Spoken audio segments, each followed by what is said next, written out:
Hi everyone, I'm Fleurie Leclercq and this is my daughter Marguerite Leclercq. Hello. So today we're going to read about the book Snowflower and the Panther. So I wrote this book about a year ago and the book is inspired from my childhood in Cameroon with my grandmother Mammy Marguerite. Like and like me. Yes, like you Marguerite, exactly. You have the same name as Mammy Marguerite. So now just let's read the book Snowflower and the Panther. Snowflower and the Panther by Fleurie Leclercq. There it goes again, sighed Snowflower.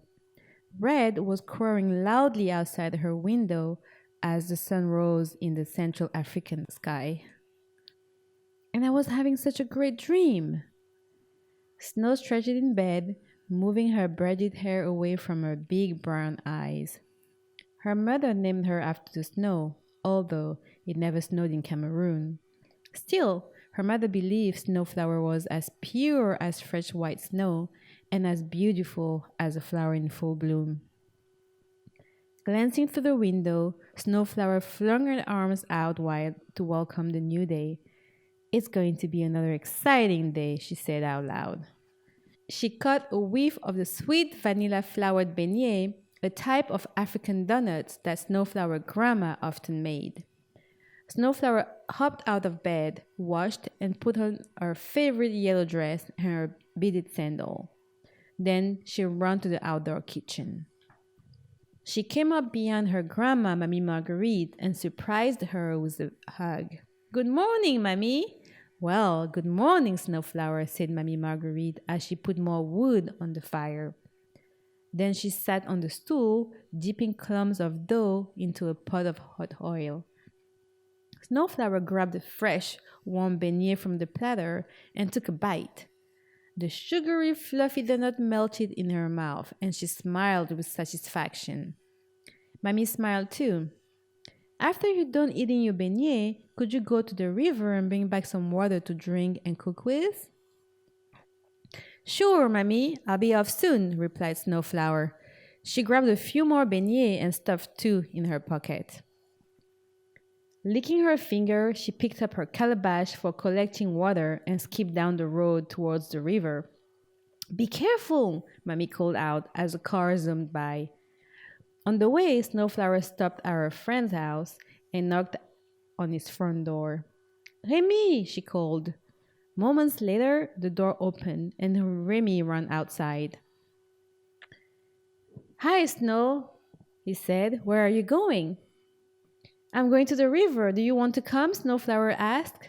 Sure, Remi said. He grabbed his water jug and walked alongside Snowflower. As they left the village of Bankolo and made for the river, Snowflower and Remi sang the national anthem which they were learning in school. Land of promise, land of glory, through of life and joy. In the background, they could hear the calls of local villagers selling their goods along the main road. Snow remembered the two beignets she had put in her pocket and she gave them to Remi. Thanks, Snowflower, he said as he gratefully ate them. Let's take the shortcut through the forest to get to the river, Snowflower suggested as they reached the forest. It was a hot day, but the babinga trees, the tall palm trees, and the banana trees with giant leaves provided shade along the path. As they walked through the forest, they were startled by a rustle in the low-lying bush ahead. Do you hear that, Snow? Remi asked, his eyes wide open. Yes. What if it's a big snake or a hyena or even a lion, said Snow. Let's walk a little faster. Soon enough, they arrived at the river's edge. The water sparkled in the sunlight. They splashed in the cool water and scooped up shiny pebbles from the shallow by the bank. Hey, Snowflower, watch this! Remi skipped a rock all the way across the river. Let me try, said Snowflower. She reached for a rock but touched a frog instead. Remi, look! There are so many frogs in the water. Let's try to catch one, says Remi. They both leaned down and tried to scoop the small frogs out of the river. Snow, look, I've caught one. Snowflower reached over and struck the frog with her finger. It was hot outside, but the frog's skin felt cold and moist. It, it hopped from Remy's hand into the river with a splash. They are so fast, said Snowflower, laughing at the leaping frog. We should get our water and head home. Remy and Snowflower filled their water jugs. Then Snow balanced her calabash on her head, and the two friends headed back to the village. As they passed through the forest, they heard the rustling in the bushes again. Hey, it's the same sound we heard before. Let's check it out. Remy gripped his slingshot and Snowflower placed her calabash on the ground. Yeah, let's take a look. They approached the bushes and Snowflower peeked through the leaves. Oh, Remy, it's a young panther! The two children spread out the leaves of the bush and peered through at the panther. They could see its shiny black coat and the faint brown spots. It's stuck on a hunting trap, says Remy. Poor thing, says Snowflower, wishing they could help. Snow approached the panther cautiously, looking around in case his mother was nearby and might try to protect her cub. The panther looked at them with fear in his emerald green eyes, but he did not back away. I think we can undo the trap and free him, said Snowflower as she leaned forward. The panther growled, but she spoke to him gently. It's okay, little panther. My name is Snowflower and this is Remy. We just want to help you. Snowflower's soft voice calmed the panther, and he allowed them to approach him. Snow stretched out her arm, and the panther sniffed it. We're going to get you out of this trap, she said calmly. She pulled the chain of the trap while Remy opened it with 2 sticks. Ka-chink! The trap came off, but the panther did not run away.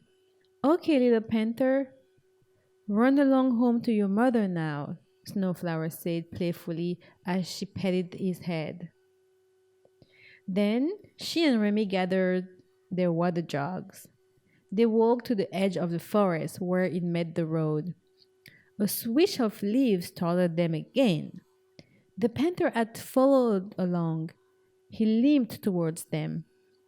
That trap may have hurt his foot, said Remy. Maybe we can help him. He seems friendly, replied Snowflower.